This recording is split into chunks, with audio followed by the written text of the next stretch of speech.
Microphone. Okay, yeah. Is my audio okay as well? I'm using wired headphones to try and be Audio safe. sounds just like it does on Instagram to me. Before we get into today's episode, I want to remind you if you like the episode, give it a like, and if you really like it, subscribe. Let's dive in. Okay, which isn't very good. So, Honestly, I love the kind of not like lo-fi. It's not like obviously I'm using this like big Shure SM7B microphone right now. It's yeah. different than that, but like I feel like for the current mode of what content is, it's perfect. It's literally Okay. perfect.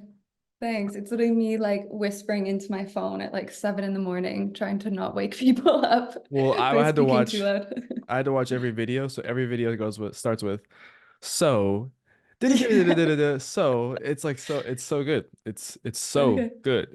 Yeah, thanks. Thank Um, you. how do I want to start this? Obviously, like I don't know if you know Molly. Well, first of all, introduce you. You are, and Mhm. this is an episode that I've been super excited to get done because I think data and fashion has been something that is becoming more and more explored from a consumer standpoint, right? Like the world is Mhm. just becoming more and more data driven with social media, with the ability to track every step we take with our smartphones, with the ability to track our calories with our food. Everything is becoming more and more data driven. And I think as someone who's a little bit of like a computer nerdy kind of person, I had never kind of tied data to fashion. I always thought fashion was this relatively emotional thing. But human beings, as we act, as we engage in certain activities, there are trackable, plottable data points that are examinable. And I think that that is the exact niche that your channel, that others of your source have done. And um, I started following you, I would say probably within the last 4 months-ish time Mhm. frame. And every Mhm. single one of your videos I absolutely love. Obviously you Whoa. cater more towards a women's wear audience, but I still think like Mhm. as a dude and as someone who just cares about fashion, every guy knows that women's wear, like women's clothing, women's wear is better than men's wear. We just all know that. We all get and understand that. And it's great to have you on the podcast. Now, I'm not even gonna try to pronounce your last name because I did my homework. Okay. Um, I know that you are in the Netherlands, correct? Yep. Yep. Which is awesome. I love that country. We'll talk about that in a second. Okay. But Molly, Yeah. how are you doing today? Style Analytics, Molly, how are you doing today? Yeah, I'm good. I'm honestly a little bit nervous for this interview. But overall, I know once we get into it, the nerves will subside and we'll just be chatting. But how am I doing today? Good. It's finally spring in Amsterdam, so it's like very beautiful and just appreciating the new shift that has happened in the past week or so. Beautiful. Has it been nice weather in Amsterdam during the spring? Yeah, I mean, just now, like literally Mm, today was like the first day, like the sky opened. You finally saw the sun for the first time in 5 months. And yeah, but I uh, heard I was actually listening to your interview with Sprezza, and that you were here for a while, which is yeah. very cool.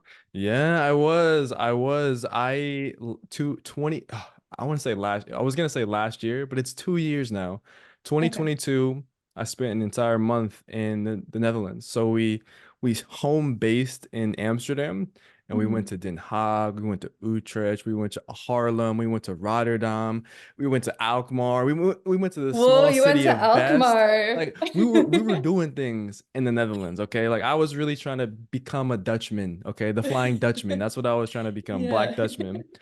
So yeah, I spent a lot of time in Amsterdam. I love Amsterdam. I love biking. And I don't know, are you like keen on are you born and raised? We'll start there. Are you born and raised there? No, I'm Canadian actually. I have a Are very, you? yeah, yeah, all the sounds are gonna be very clear now. I'm sorry But to all the Canadians. That was me trying to make fun of like Canadian accents, but that I don't know if it came across like it did. no, no, no, it's okay. It's honestly really funny, and I appreciate when someone notices, which is really only Americans, because everyone here in the Netherlands will think that I'm American, and then I'm like, nah, Mm. not, I mean, close, but not quite the same. Um, No. Yeah, I've been in the Netherlands now for 5 years. So it is sort of like a second home. Like I do feel pretty integrated with the city and the Amazing. language and the people. So yeah. Well, yeah, language barrier shouldn't be I mean, are you speaking any Dutch now, or are you just still just sticking to English? A little bit like Yeah. very basic conversation. I think as a Wow. tourist in Amsterdam, you're as a tourist, like you can get away with English no problem. But then there's like very specific things that you would need Dutch for. Mm, Like fashion related, like I have a cobbler, which sounds very fancy, but I just like to get shoes repaired. And I need to like prep my Dutch before I go in because he doesn't speak mm. English to like be able to describe what I want. And if you go kind of into the countryside, then it's just a lot nicer if you speak Dutch and then they don't, I mean, they can still tell that I'm not, but putting in an effort, maybe feel a little bit more integrated. I Yeah. love that. Good for you. Good because Dutch is not an easy language to just pick up. In fact, I mean, when we were there, and this is no knock on anyone. I have like one of my closest or one of my friends is like Toon, and he's Dutch, and we make fun of each other all the time. He makes fun of America all the time, and I make fun of the Netherlands all the time. And one of the things Mhm. that when I was there with my girlfriend and family and things like we every time we heard Dutch, we were like, what the heck is this language? Like, it's just Yeah. like I don't want to make fun of too many people. Obviously, it's all in good spirits and good lightheartedness. But cool, 5 years. Mhm. That's amazing. And you're Canadian, and as an American, yeah, you can definitely like hear Canadian accents from the get-go. But that's Yeah. awesome. That's really cool. It's cool that um like that's a part of your story. I've always wanted to live in another country like that myself. And so maybe we'll ask that towards the end of the conversation. But just to Mhm. get things started off, I want this to be a holistic kind of conversation, right? I love Okay. having the podcast talk more than just fashion, and then we'll get into the fashion things. Okay. And did I ask you how to say your how do you say your last name? Yeah, so even it's tricky even for me. So in Canada, I Really? would say Rooyakkers. In Rooyakkers. the Netherlands, I would say Rooyakkers. And then Mm, even then, it was funny. I went to a gym for like the first few years, and I would go in, and the guy who would sign me into the gym would correct the way I would say my last name every single time for like two interesting. years because Wow. it's a very Dutch last name. Like my dad is Dutch, but I grew up in Canada. So I have this Mm, very Dutch last name without having a full grasp on the language and how they pronounce their vowels, unfortunately. got So it. Got yeah. it. Okay, very cool. Though we're getting more context as we go. All that to Mhm. say that I wanted to I want to frame the Molly Rieckers, I don't know if I'm saying it Yeah, right, close. It's good. Yeah, story, yeah. right? So we'll start with question numero uno. Molly, tell us a little bit about Canada, growing up in Canada, what it was like for you growing up as a kid, and then we'll kind of move down the timeline and understand why you're been in the Netherlands for the last 5 years. Yeah. Yeah, in Canada. So I grew up in like a very rural community in Canada where like lots of farms, lots of trees, lots of nature. Like our closest neighbors were a 10-minute walk away. The closest town was like 1,000 people and you had to get in your car and drive like 20 minutes. Mm, The closest mall, which kind of relates to fashion, was like an hour and a half away. So by car. So fashion felt very foreign and very far to me. And for some reason, I was growing up in this farm town with like not a lot of other people around and just had this feeling from a really young age, honestly, where I was like, I don't belong here. I was mm, romanticizing, being Canadian, romanticizing living in Toronto or romanticizing living in New York or like London or one of these big cities. Um, because yeah, fashion just wasn't a part of how I grew up. My parents are like, and it's really admirable. They're a bit hippie-ish. They're like living off the grid. They kind of have the attitude of, oh, you already have a pair of boots. You don't need a second pair of boots. Why would you? My That parents are doesn't like that make any too. sense. Yeah. Uh, Yeah. So didn't have a lot of exposure to fashion growing up, but really kind of romanticized this idea. And when I could get my hands on fashion magazines, to my mother's dismay, she hated when I was only allowed to buy them when I was sort of like a preteen into being a mhm. teenager when I could start when she would even like let them in the house. Um, And that was kind of my foray into kind of romanticizing being in fashion. Definitely, definitely. And so I always like to recount these a little bit, but like, okay, what I'm getting is kind of a small town Canadian story, right? Hmm. Which is interesting because in the US, there's so many depictions of this like small town American story. And Canada has always been kind of like a sister state to the US. A lot of the major Hmm. cities in Canada are very close to United States. There's kind of like central hubs. You talked about Toronto, Hmm. which is a city that I've also been to. It feels very similar to New York in a lot of ways.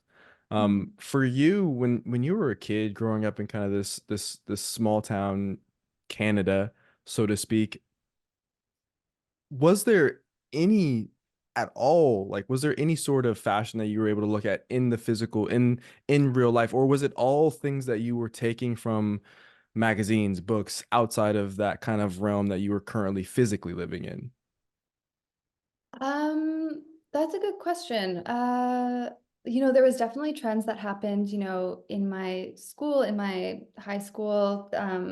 It was sort of this funny thing where most kids who grew up there were farmers and they would work on their parents' farms and stuff before school. Mm, And so they would come to school wearing their farm clothes. So they'd be kind of these big Timberland-esque boots and these big kind of bomber beige um jackets that they would wear on the farm. And then you would wow. notice like kids who weren't farm kids would start wearing those to school because those were like the Mm, coolest kids. You kind of had like farm trends, which I wasn't necessarily into. I was a bit of a weirdo in a way where I was like looking at these fashion magazines and being like, oh, Chanel did gold buttons on their black cardigans. So I'm gonna sew sparkly buttons onto my cardigans and like got it. doing weird shit like that. Yeah, yeah, Yeah. yeah, yeah, yeah. So cool. So there was like a little bit of a pattern recognition amongst even the high schoolers in your school who were like, okay, like if these are the kids that we're recognizing as the cool kids or the kids who have kind of a bit of cachet,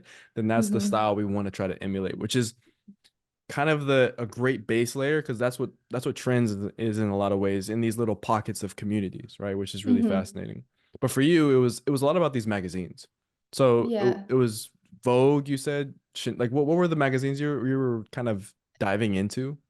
Yeah, I think my first sort of obsession was, I don't think they exist anymore, but Vogue would do a special edition every year that kind of summarized the year in fashion. Mm, And because I had to like, it was so weird. We didn't even really have these kinds of magazines in our town. And so when we would go into the city, which was like an hour and a half away, it was like the biggest fashion magazine I could find was like the Vogue year-end reviews. And I think they mm, started in 2010 and then they sort of trailed off. I don't think they definitely aren't releasing them anymore. mm. So it was looking at these kind of year in review, like Vogue special edition. I also eventually got a subscription to Teen Vogue, and then eventually it was looking at collections online when that was a thing.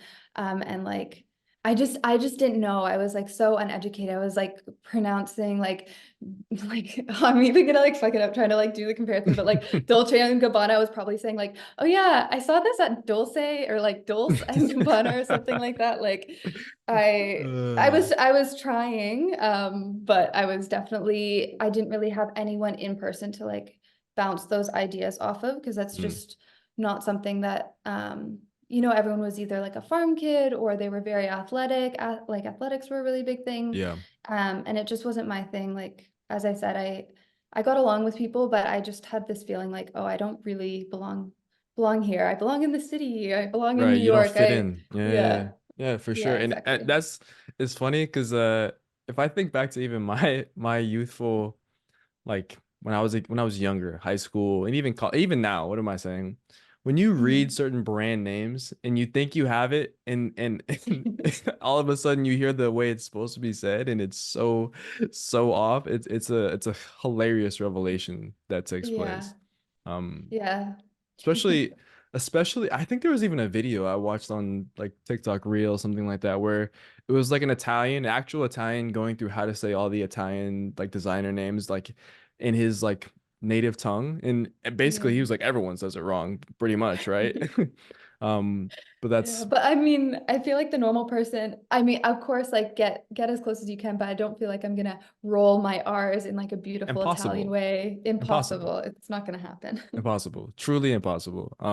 But you do your best, which is it's just interesting, right? It's just an interesting part of the story. Well, tell me Yeah. about how so there's a like it seems like when you were getting into fashion, obviously these Vogue articles are big.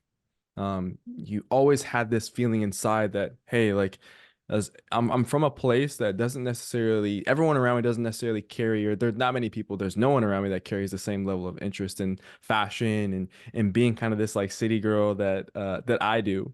What are the steps from going from that period in your life to now style analytics? Like kind of catch us up to speed because I feel like your story is a lot of people's story. There's a lot of people who live in small parts of the Mhm. world where they don't necessarily have access to designer stores, pop-up events, all the Mhm. things that happen in Amsterdam or in New York or in London and all these places. Like there's a lot of people who are small town folks but really care about fashion and really engage with it. Obviously there's social media now, but like when you were younger, when I was younger, I don't know how old you are, but like it seems like the world has shifted to everything being online. And I just want to know, I guess the question I want to ask, so I don't go too long, is what's the journey from Molly who's like, damn, no one gets me in this place to Molly who's making fashion videos in Amsterdam?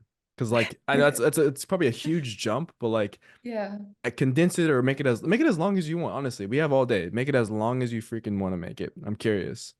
Okay. Yeah, I'm trying to gauge. I guess I guess my degree doesn't make so much sense, so I'll kind of explain that very quickly. Perfect. But when I was, so we were, yeah, not very close to anywhere where you could buy clothes. I had like a lot of like hand-me-downs as a teenager, so I sort of learned how to sew, whether it was to take things in from my cousins or Mm. to make my own stuff. And I mean, it's so horrible looking back now at the clothes that I was like making and photographed in high school. But you know, I did it and it taught me how to sew, which is really cool. And I really thought I really wanted to go to fashion school actually.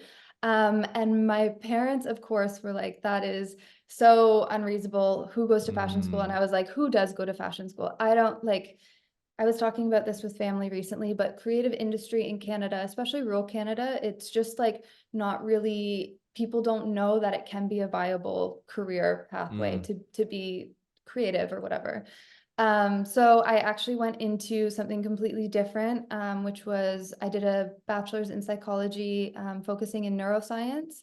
Because I was also good at science, but I don't really like blood or needles or anything. So I was like, okay, brains are pretty contained, so I'll do Perfect. neuroscience. And then I got really into, so I did that in Canada, and then I got really into academic research and visual consciousness. So it's like this sect of neuroscience research that explores, you know, I think it's like 30% of your brain is responsible for vision. And Mhm. how is my vision system different from yours? And are we perceiving the same thing? Is my Interesting. blue your blue? Interesting. Can I pause you for 1 second? Yeah, yeah, of Oh, course. neuroscience is actually so interesting. This, like, just the sciences is fascinating because obviously it helps us explain why human beings and it just explains a lot of stuff, right? I Mhm. can't remember what movie this was from. Tell me if this is true or not. This is like in my head about brain science. Okay. Is something about how we only use like 10% of our brain capacity. Something like we only use 10% of our brain's energy or something like. Hold on, let me. Yeah. You know what I I'm don't talking know. about? I think I've heard that quote, and I actually don't think it's true. I think we're using a lot more because there's that movie Mm. where he takes the pill and then he can access, I think it's like Bradley Cooper or someone, and he can Yes. access the rest of his brain. Yes, that's what it Um, is. Yeah, yeah, yeah, but I that's not true. I yeah. mean, we're sorry. Okay. We're yeah, we're of course not utilizing every part of our brain every part of the day, but you know, it's not like we're only using one isolated little section and then the rest is just unknown and empty. Like we're pretty good at mapping Yeah. the areas and what they're responsible for. Cool. Um Yeah. Damn Hollywood. Yeah. Although it would be a cool idea, right? If we're really only using like a tiny little chunk of our occipital cortex at the back, and then the rest is just empty Empty. nothingness. And yeah. But no, Yeah. it's if we put us both in an MRI right now, it'd be lit up and active. So Very cool. Very cool. Okay, continue. I don't mean to make. So you were talking about how you decided not to do a degree in fashion. You go into neuroscience. Obviously, you like focus on the brain. You're talking. Go. yeah, and then basically there was I was in Canada. I was like trying to figure out what I wanted to do after my bachelor's, was applying to a few kind of like master's PhD programs, thinking that I'm going to be an academic and I'm going to study neuroscience and I'm going to solve the problem of consciousness. Mm, And then I found that there was actually kind of the coolest research in the world in this area is happening actually at the University of Amsterdam. And just on a whim was like, there was like something called a merit scholarship, and I like applied with this idea of a project I wanted to do with a very like specific professor at the University of Amsterdam, and they loved it. They're like, "You're welcome in. Here's your scholarship." wow. So I kind of packed up all of my stuff into like, and I had never been here. I just packed up my stuff into a suitcase, Mm, um, and got on a plane and then moved. Well, not exactly to Amsterdam. I couldn't when I first moved here. I couldn't afford on the student stipend to live in Amsterdam, so I lived in a town just outside called Diemen, and then I would mm. bike like 45 minutes into the city Stop. on my little bike, like Even during the on my winter? What'd you Google do in the Maps. winter?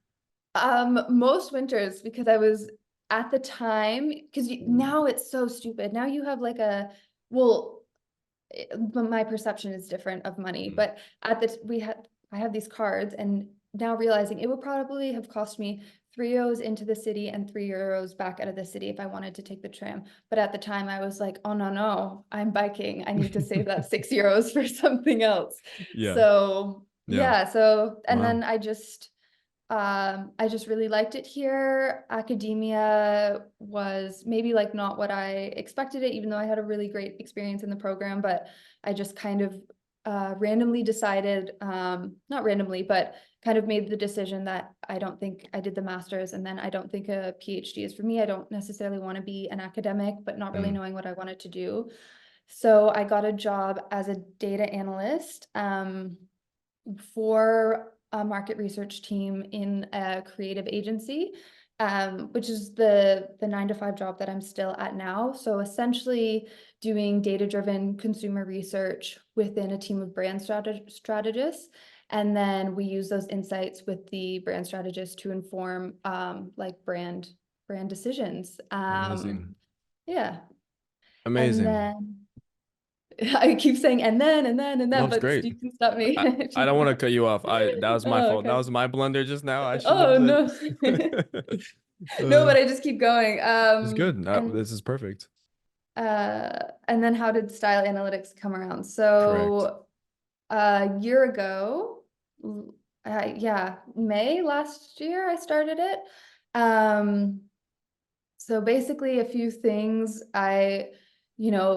with kind of working in the creative industry, it depends on your clients, whether you're enjoying it or not. And I was just in a phase where I wasn't really enjoying it. And I was like, okay, if I could work in as a data analyst in any industry that I could, what would it be? And I thought about it and be like, wow, fashion. Like that's what I was like initially passionate about. I had let go of it for 8, 9 years to really pursue academia, apart from paying attention out of personal interest, Mm, and of course, like wearing my own clothes. You have to get dressed every day, so trying my best.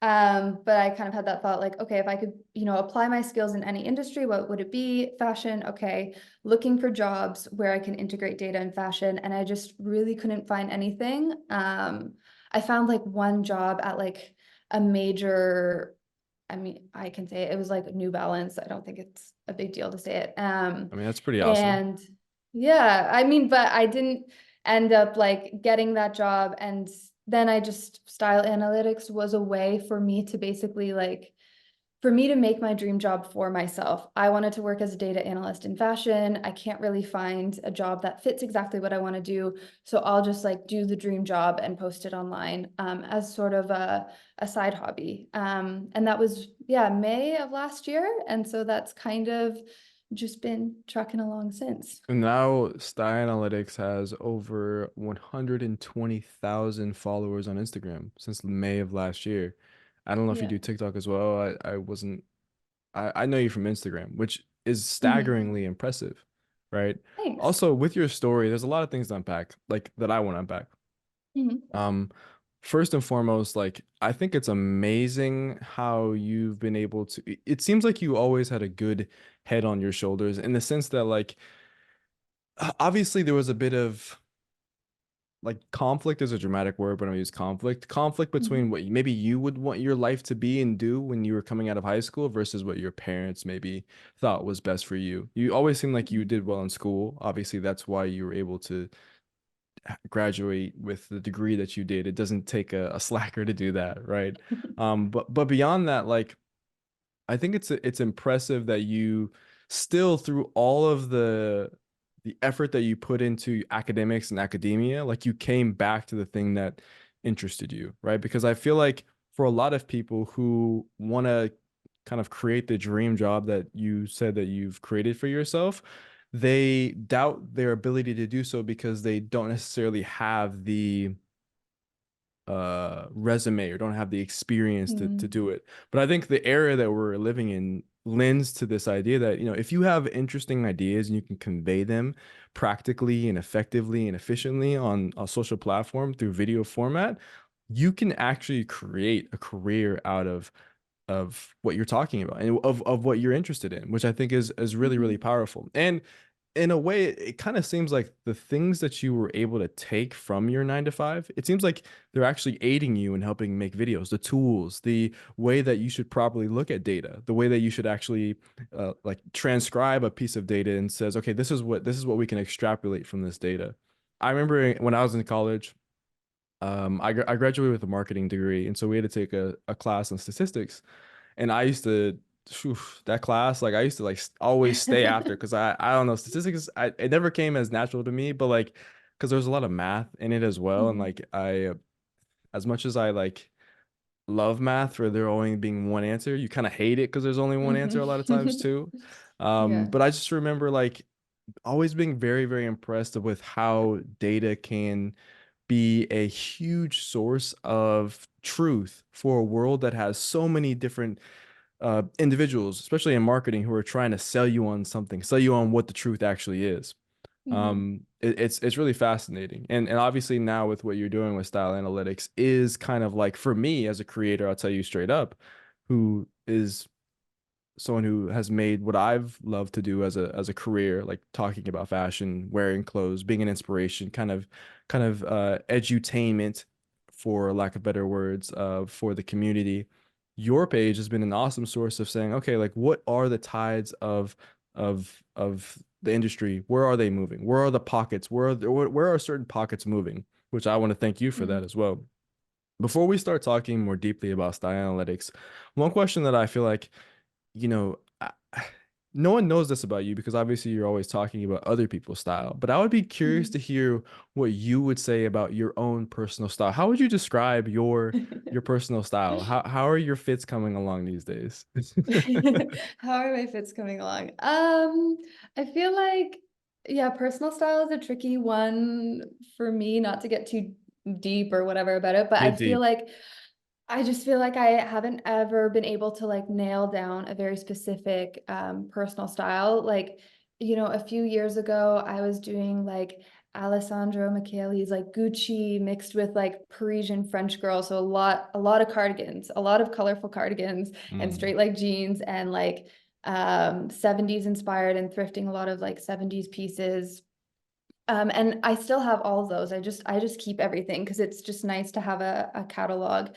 And now I feel like Amsterdam has worn off on me a little bit more, where it's a lot more modular and technical pieces. Honestly, if I see something in the thrift that can be worn like three different ways, I'm like, mm, it's mine. It's coming home with me. Like the shirt, you can. these zippers are functional, so you can zip it in all sorts of ways. So a lot of like asymmetrical, technical, modular, sort of like the core pieces is kind of what I've been into the past few years. Love it. But of course, it's like it's nice to have. I just keep everything, and so if I want to dress up as somebody else one day, then I have the resource to do so. Amazing. Do you feel like your style's in a good place, or do you feel like there's some ambiguity? Do you feel like there's like some not losslessness with it, but like kind of like it can go so many different ways and I feel confused about it in a sense. Like do you feel good or do you feel like I don't really know? Yeah, I feel like actually since starting style analytics, it's been a lot more, there's been a lot more ambiguity because Mm, I think I'm one spending less time on my personal style because if I'm looking, it used to be if I was looking through fashion content, it would be in reference to myself and what I would like. And now if I'm looking through fashion content, I'm always looking at it through the style analytics. Like, okay, is this relevant? Can I write this down? What category would I put this trend into? mm, What does the data say? And also just less time into my own personal style. yeah. But I feel like, yeah, I'll go through phases where I'm like, wow, this is great. I've had like 6 good fits. And then sometimes it's like, I have no idea what to put on today. I mean, that happens with everyone, right? Sometimes you just have a day where it's like, I just gotta chalk it up to this is gonna be a lazy day outfit, no matter what I try. Yeah. All right, that's It's the hard perfect. the, Oh, oh, go ahead. sorry. Oh, I kind of aside, you can cut this if you want, but it's a little bit difficult because I live with my partner and he has the most concise, perfect sense of style. Everything makes sense in his wardrobe. Every piece is like so perfectly selected and it's timeless. It never changes. And so he's like, why do you have so many clothes? And I'm like, because I'm not you. So yeah. Perfect.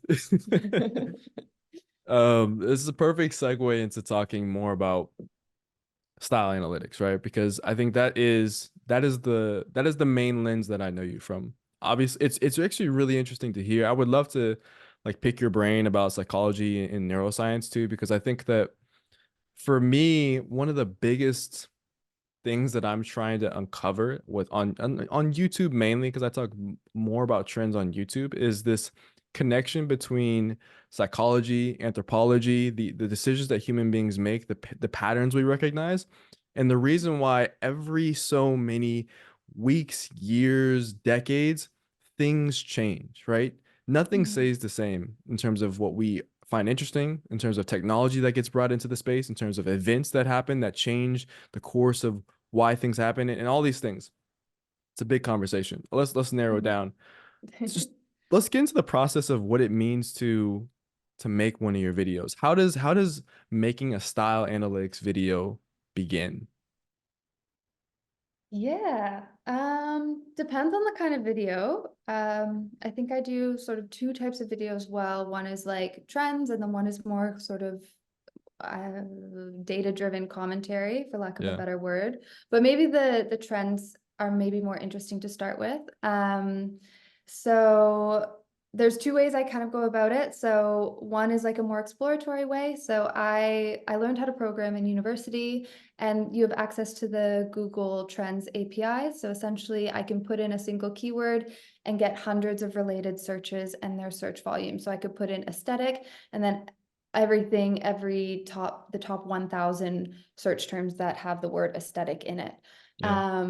Or outfit or core or Gucci or Prada or whatever brand. Mm, So then I can kind of generate these massive data sets and I can literally just see which search terms are generating a lot of growth and a lot of interest online. And so that's kind of an exploratory way. And that might be a starting point for me to start on a video like, oh, what is this aesthetic? Why is it trending? Looking into it more. And mm, then I think on the other side, I also have just a huge Notion document full of all the trends I'm seeing, whether it's Fashion Week, runway, influencers. There's like a few very specific people that I really kind of keep an eye on, what they're doing, and then categorizing the trends into these blocks on like 1960s trends, corporate trends, this kind of thing. right. And sort of as I'm collecting all of that, starting to generate ideas for videos. And because that's more sort of more traditional trend research, I'll always, if I'm going to talk about a trend, then reference the data. So, it used to be TikTok. TikTok API has been reduced significantly. So Mm. now it's usually Google search data or Pinterest Yeah. data. And then the other side of things is maybe what's more interesting, like from a technical perspective, but the data-driven commentary stuff. So if something big is happening in fashion, I might use code to scrape a few thousand comments on a particular topic. Like I think the last one I did was on Sean McGurr's Alexander McQueen debut, because there Hmm. was a lot of controversial opinions.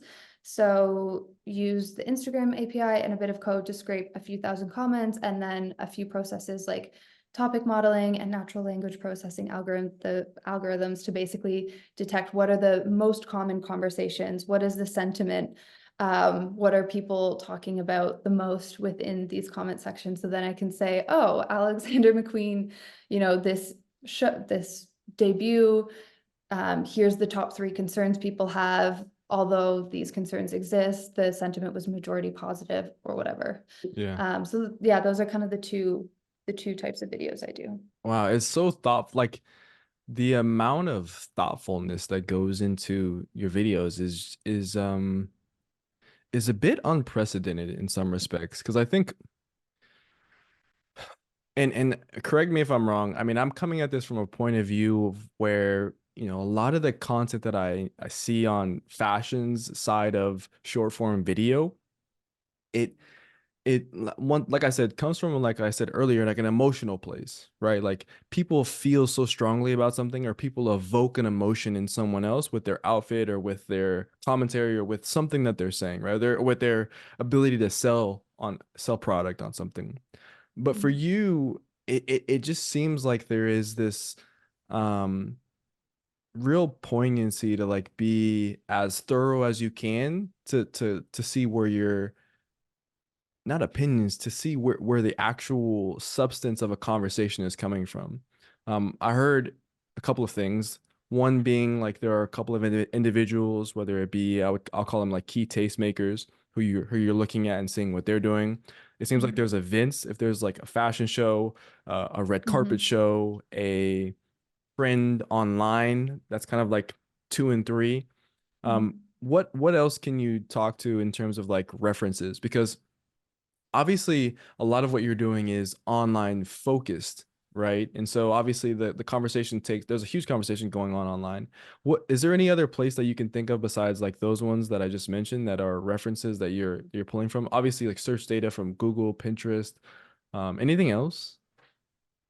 Yeah, I mean, I think I'm really influenced by the city I'm in. It's like really hard not to be. Like if I Mm. see, chef shoes have been like such a thing for a few years here. And then now like Amy Leon Dore is like doing their chef shoe and I'm like, oh wow. I wonder Mm, like so unfortunately, like I wish I could be a bit more, data, everyone's like, oh, it's so objective. But sometimes the trends that I talk about are subjective yeah, to me because my methods have brought me there, or I've seen it in person, right. and that's brought me like I'm sometimes it's some and I appreciate you Yeah, saying my videos are thorough, but sometimes it's like, oh, I saw a Kangol hat on, a cool guy at the grocery store, a girl sitting in a nice cafe.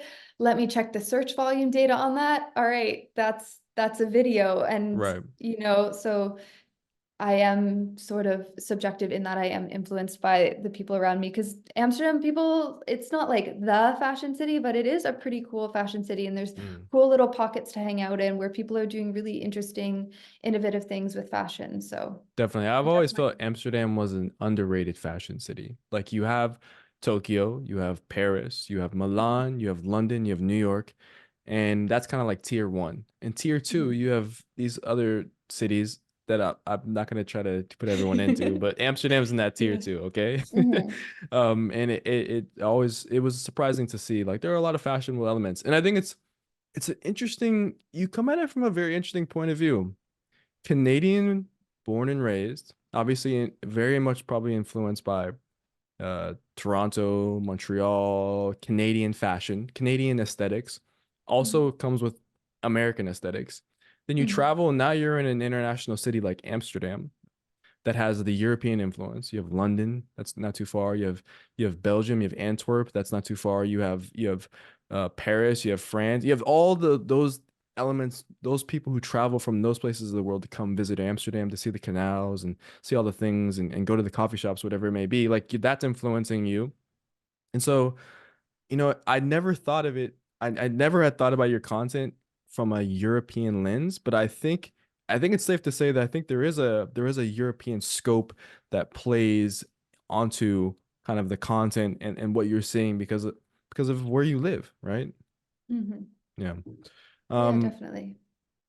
let's see here. I lost my train of thought on the question front of things, so I'm looking at looking at the question. Um, now this is a weird question, and I kind of get why I asked it. I wanted to ask you, do you think there are elements within fashion that cannot be encapsulated within data?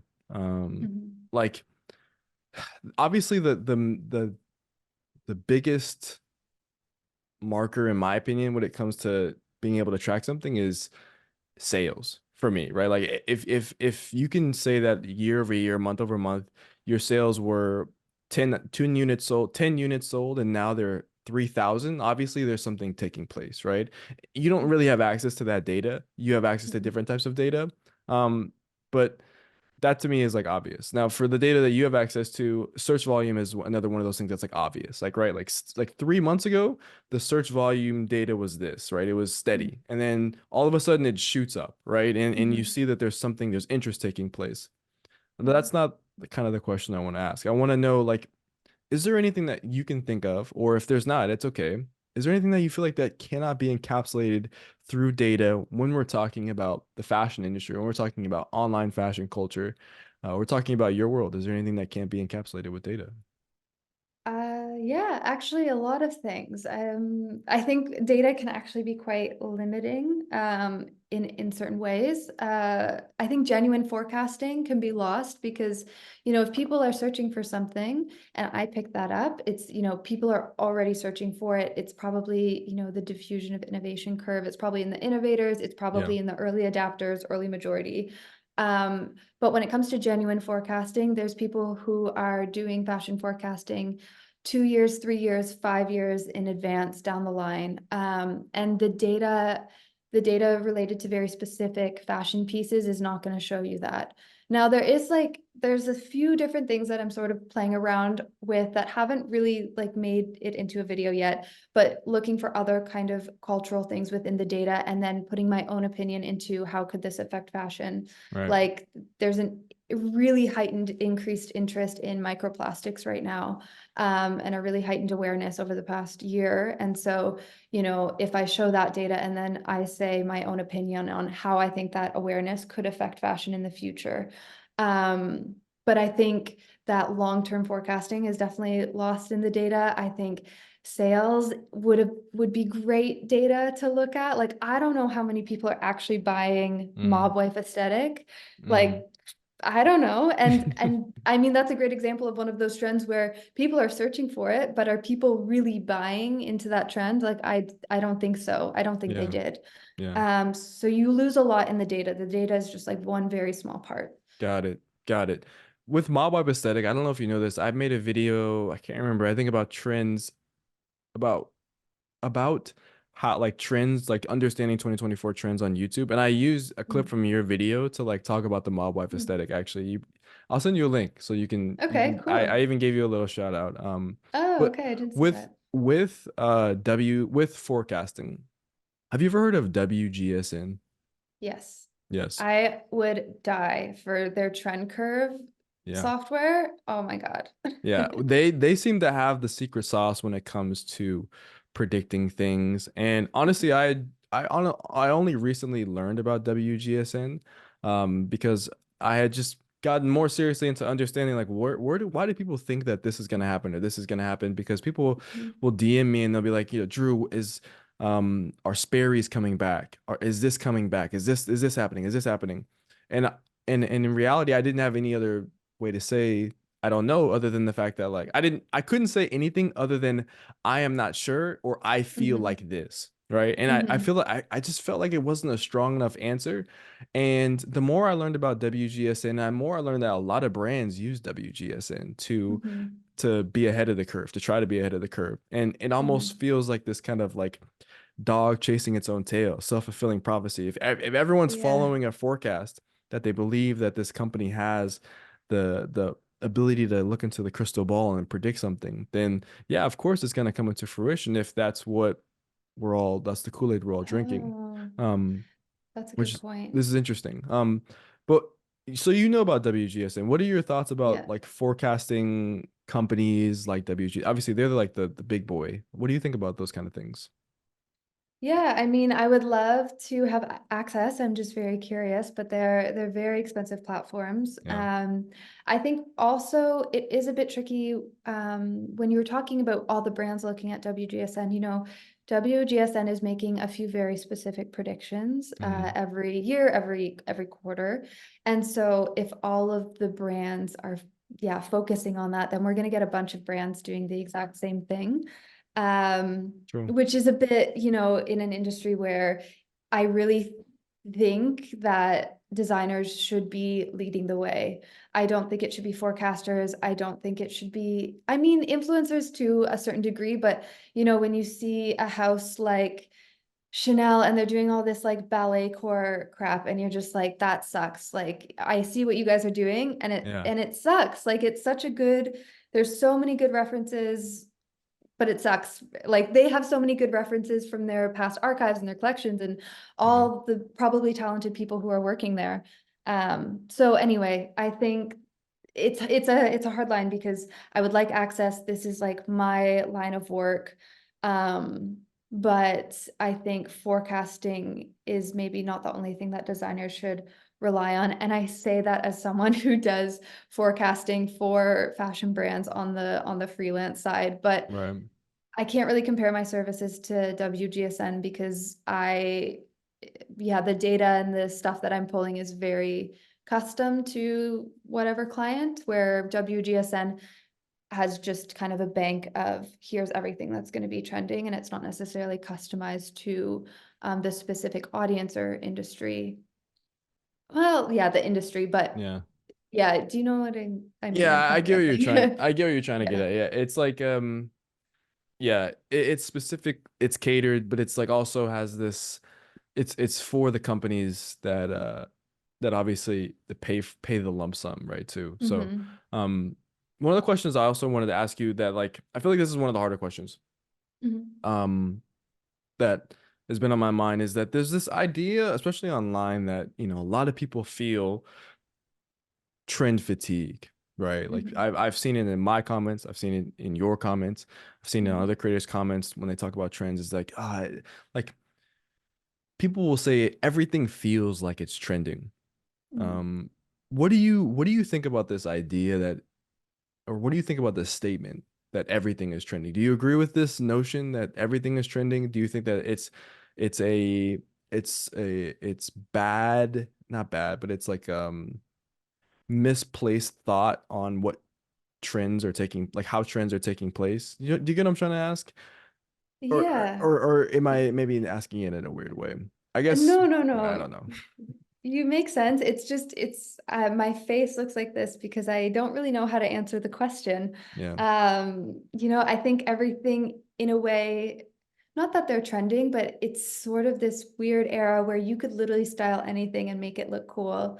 Like there's, people who are still wearing AF1s from like the first time they were popular, and then there's people who are wearing them now again, kind of ironically or post-trend or like to Yes. be alternative and edgy. And there is so much trend content. Like there's so many people doing, what I do or on TikTok saying, here's 5 trends for spring, that I get exhausted too, honestly. And I like trends, but I I also am working to kind of diversify my content as well, because I see people having that sentiment, and I feel it myself too, where it's like I'm producing 3 videos a week. I can't say there's 3 new trends every single week, you know? Yeah, yeah, totally. And so for you, like your content strategy, I know you mentioned commentary. What other things are you thinking about for your content strategy moving forward? Yeah, I think that's something I'm actually working on as I've sort of started to hit a wall with trends. I mean, of course, it's like my base, it's what I'll always kind of go back to.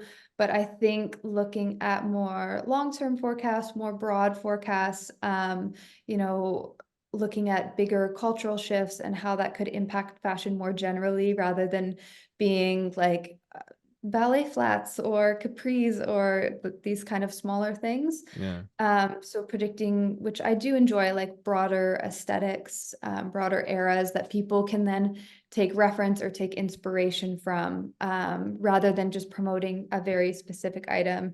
And then as well, like giving content that does give commentary on conversations that are already happening online, whether it's the debate around for making a comeback or a certain campaign that people are really divided on. right. Yeah, but I'm Yeah, still yeah. working on it. Makes a lot of sense. And it's not easy to figure out what you want to say after you've said a lot, right? I Mhm. mean, yeah, like your videos, you've had videos that, have reached hundreds of thousands, millions of people. And it feels good to be able to get recognized probably by the audience that, there's interest in the things that you say. There's interest in the opinions that you pull from.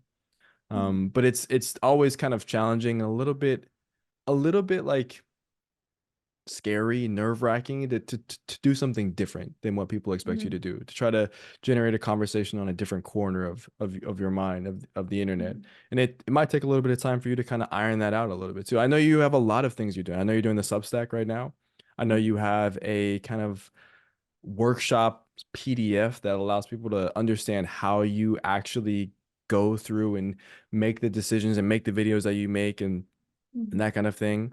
You even have a website and it highlights some of the things you've done for Vogue and you've written for other places. I feel like you kind of touch a lot of places and you do a lot of things to make sure that you're always sharp to the tack about kind of what you're presenting in fashion, which I think is really cool. Thanks. So there's a couple of things. So we're kind of coming to the close. I feel like I could ask you a million and one questions, like about a ton of different things. Mhm. It's very interesting to hear kind of how you approach making videos and how you approach fashion. I think your mind is really, really sharp in that regard. I guess before we kind of jump away from like the video aspect of things, and I just kind of get your opinion about different trends and things like that. Mhm. What was, or was it on purpose? Is there a decision or was there a thought behind a decision to not show your face, to never allow people to Mhm. know a face to style analytics other than the faces that you show that are the pieces that are being talked about? Um, yeah, that's a good question. There was like a lot of factors that went into that. Mm, One was I didn't necessarily feel it was necessary for the content that I was making. It wasn't really about me. It was being kind of about, and I hate this word, but this sort of subjective figure behind the data. And then the second fold of that was I am very sensitive, and if I get a negative comment, I will really think about it and I will really consider it. And I've seen friends who do content, who do lifestyle content, and they mm, get destroyed on a personal level about their lifestyle, their looks, who they're with, what they're doing. And mm. I just, the content that I was making allowed me not to put myself out there in that way. And I'm really grateful for that because I know I could handle it, but I would rather not take on a lot of personal criticism Yeah, or more than I already get. totally. Sometimes you gotta put you first. Sometimes you have to know yourself. And I think it's huge. It's a big important lesson for a lot of people to understand is like the internet is incredibly cutthroat. Incredibly. I've heard some, I mean, I've had guests on the show who've created content who've had death threats from fashion Mhm. opinions. literally. Yeah. And so there are a lot of people who are obviously in a lot of pain as well, and that kind of shows through a lot of the comments. And then there are a lot of comments that, sometimes the comments of a video can make a video more engaging, just if it's something that's confusing or controversial or whatever it is. But it does play a negative role in your life if you internalize the comments about you. You know what I mean? It's tough. Mhm. Even I struggle. Even I struggle very, very heavily with, if I read something and if someone goes out of their way to give me constructive criticism about, like, maybe like there's a fact or something I get wrong, I'm like, I love those kind of comments because, like, then it's Mhm. forcing me to be better. But if the comment has anything to do with the color of my skin, or Yeah. the fact that I don't fit into an archetype of a person, that, like, these kind of things, like, it shows how a lot of times how broken the world is. And Yeah. I totally understand why um, you've made that decision. And it's it's a part of the allure to your content a little bit, I would say. Is that, Thanks. like, a part of it is like before doing the research, like the homework on it, I didn't really like I never really cared to know who it really was, because, like, obviously the ideas is what mattered. Mhm. But obviously for this interview, I wanted to know, and it was a pleasant surprise to figure out a little bit about who you were before before getting on. And it'll be cool for those who care, who obviously, like, a part of my audience. Like, this audience isn't anything crazy. Like, a lot of people here are very considerate and things like that. It'll be cool for them Mhm. to also get to hear your voice and things of that nature. Yeah. Um, Thanks. Of course. So I have a couple last things I want to poke into, and then we can kind of round it up here because we don't want to take Mhm. too much of time. I know it's getting late there. It's probably close to bedtime and you're getting a little bit tired. I get it. I get it. Real quick, I want to ask one trend question. Yeah. Sorry, two trend questions, and then I want to ask you kind of a last concluding question. So first trend Mhm. question. Um, What have been, in your opinion, some of the biggest trends of 2024 so far? We're in April. April 2nd is the date of the recording of Mhm. this. I'm giving you some time to think. Maybe you've already thought about this because I've given you. What are some of the biggest trends of 2024 so far?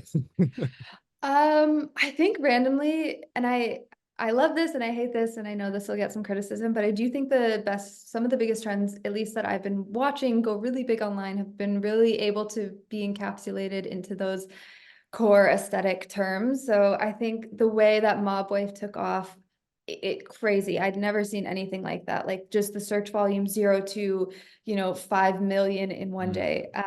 And I think the lasting impression from that was, sort of this in weird conversation happening around fur and that making a comeback. And I don't think that Mob Wife will necessarily be trending next winter, mm, but that the floodgates have opened about fur and the ethics of thrifting fur versus fake fur versus buying new fur. And it's opened up a lot of conversations into animal products in yep. in fashion. So that has been a really big one. And then you see the little residuals of that trend, like the cheetah print and the fur bags and the fluffy boots and all of those sorts of things. Totally. And then I also kind of, and I'm not to pat myself on the back because it wasn't that far out of a prediction, but I did kind of predict this one. But the sort of office core, like office wear, office siren, like grunt, I was calling it like corporate grunge or something last year, which is not the term that got picked up at all. But I think it really reflects people's increased interest in thrifting because it's such an easy trend to thrift. You buy a button up or a mini skirt and you style it in a different way, or you style it in a way that's like maybe a little bit more provocative Mm, than than it would be traditionally worn. one, yeah. And I'm trying to think of one more like good trend. I think we've seen a lot more. There was a talk about indie sleeves for the past few years, and I am seeing like a little bit more messiness and eclecticness. There's like that eclectic grandpa trend, which I Yeah. hate that. I hate that term. Eclectic I didn't grandpa. even I didn't even make a video and I was like, I can't with this one. But it is sort of this idea of throwing things together that wouldn't traditionally match. And you see Gen Z doing a lot of that. And it's like, is this even a cohesive outfit? Does this go together? Is it cool? I can't tell. Yo, Gen Z will put anything together and call it an outfit. And Yeah. I'm technically a part of Gen Z, but like guys, we have to stop doing that. No, Yeah, I'm just I kidding. am Everyone dress the way they I'm want. I'm just kidding. yeah, I'm like I'm the oldest Gen Z and I look at the younger ones and I'm like, I don't know Same, what you guys are doing. same, same. There was I don't know if there's a YouTube channel called Jubilee, and Mhm. they did a video comparing Gen Z style to millennial style, and it's always interesting to watch these kind of videos because it Mhm. kind of shows at a macro level what people think about both styles, like symbolically, right? Because Mhm. when I say Gen Z style, we probably both think about two different things. We might have some moments that or things that intersect, but we have our different points of view. Once again, you're living in Dutchland, I'm living in Mhm. the concrete jungle, right? So like Mhm. there's that. And so, yeah, anyways, the whole point of that is to say that it's just interesting. Very, very cool trend breakdown. I would say that all of those trends are things that I see on my For You page, Explore page quite often, especially the one. I mean, we're talking about women's wear versus men's wear too here, Yeah. but I see a lot of the like, she likes older men, so I decided to dress like my Yeah. grandpa videos, type videos. You know what I mean? Yeah. And I Yeah. see a lot of, and maybe I'm a part of it too, because even more recently, I've been wearing more kind of just older, more timeless, lapelled button downs with ties and just different things that are Mhm. more grown up, less Mhm. kid, if that makes sense, Mhm. right? And I don't know if that Yeah. has to play with, and I also see it when it comes to this kind of this conversation about sneakers no longer being this very important taste making symbolism for what it means to be stylish. You have ballet flats, you have kitten heels, you have loafers, you have different boots, you have all these different things that are kind of the new norms of what it means to have stylish footwear. And I think it's really, Mhm. really interesting.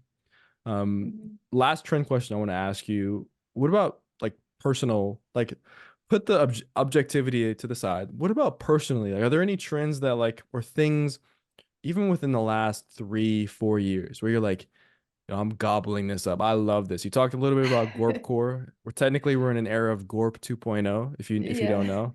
Okay. I'm just kidding. I But thought we like were calling it technical wear now. Gorpcore was, I've so heard Gorp 2022. 2.0, I've heard Okay. technical wear. There's terms. We have a lot of terms out there in the world. Yeah. Um, but what about for you? Anything that you're loving in terms of trends? Yeah, it's a tricky question. I'm doing a lot of dresses over jeans right now, which seems very Gen Z of me, and Very I Gen Z of promise you. I'm trying to do it still in a way that's a bit more cohesive and That is so everything Gen kind of Z. That is so. matches. You just said you don't like throwing things. Yeah, it's so Gen Z of you. Yeah. I don't know how you're Yeah. styling it, but that's very Gen Z. Yeah, but it's fun because then I have all these like new outfit combinations that I would have never, and that's kind of what I like about trends is like, oh, here's an opportunity to style things that I already own in like a very new and interesting way, and Totally. finding new purposes for clothes that I already have. So that's kind of the one that I'm eating up right now. Love It's it. always a dress over jeans or Love pants. it. Love it. Love it. Love it. And I like this idea of repurposing clothes. I think Gen Z is much more aware, and Gen Alpha will be even more aware of the fact that, there is an environmental impact to the activity that we engage in with fashion, right? Hmm. And like for me, like I actually was really happy, and I'm not saying I wore these clothes in particular, but it was cool to see all the people who instead of getting rid of old t-shirts and things, they were cropping them. They were like Hmm. DIYing a lot of garments. That was something that I noticed kind of like last Hmm. year, whether it was with jorts or things like that too. A lot of people making Hmm. jorts and things of that nature. Hmm. Um, Molly, it has been awesome to get you onto the podcast. For this episode and for my audience, I think it's something that people will hopefully like took a lot of value from. I think hopefully if people who didn't know as much about you and wanted to learn more about you, hopefully they learned a little bit about you in particular as well. I have one final question for you, and then you can take your long Dutch slumber in the Netherlands. Okay. Um, so it's another tough question, but I'm gonna throw it at you. What do you think that we will think, you, I, people who are living right now and engaging in social media right now, what do you think all of us will think in 20 years when we look back on the early 2020s, late 20 teens, when we look back on this era of fashion, what do you think some of the things that we will say about this era of fashion 20 years from now? That's a forecast question that's not easy to answer, but I hope you have a good answer. I hope so too. I think honestly, the way that I look back at 2020 fashion is how I feel like we'll look back at the entire decade. 2020, feel like was so chaotic with TikTok first coming out, and there was so many micro trends and people burning their House of Sony dresses 1 month after buying them. Like, I just feel like that was such a chaotic era in fashion. And we've sort of come out of it a little bit, but the trend cycles are still incredibly, incredibly quick. And I think, there is going to be this trend fatigue, and there is going to be a heightened focus on personal style in the upcoming years. So I'd imagine that we look back at this, yeah, the same way we look back at 2020, being like, what was that rapid trend dumpster fire that we were dealing with at that time? So that's my opinion. I love it. Molly Rooyakkers, Style Mhm. Analytics. It was great having you on the show. Any other thing that you want to kind of plug right now in terms of how people can get connected with not only your content, but I know you have a ton of resources that you also put a lot of work into. I think a lot of people would love to hear about those things.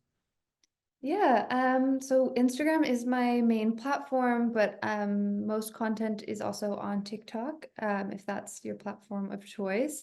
If people are interested in learning how I do trend forecasting and sort of an introduction to data-driven fashion trend research and forecasting, I do have an ebook available, which is link in bio in my Instagram. And then I am more recently exploring kind of both trends and kind of bigger ideas that require a long form platform on my Substack. So yeah, those are kind of, I would say, like Instagram and Substack are the two places where I'm most active.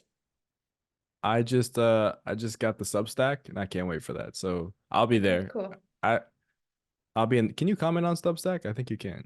Yeah, you can comment I'll on be in the Substack. comments. So come hang out Okay, with me in the thanks. comments. Cool. Molly, thank you so much again. Thank you. This was so much fun.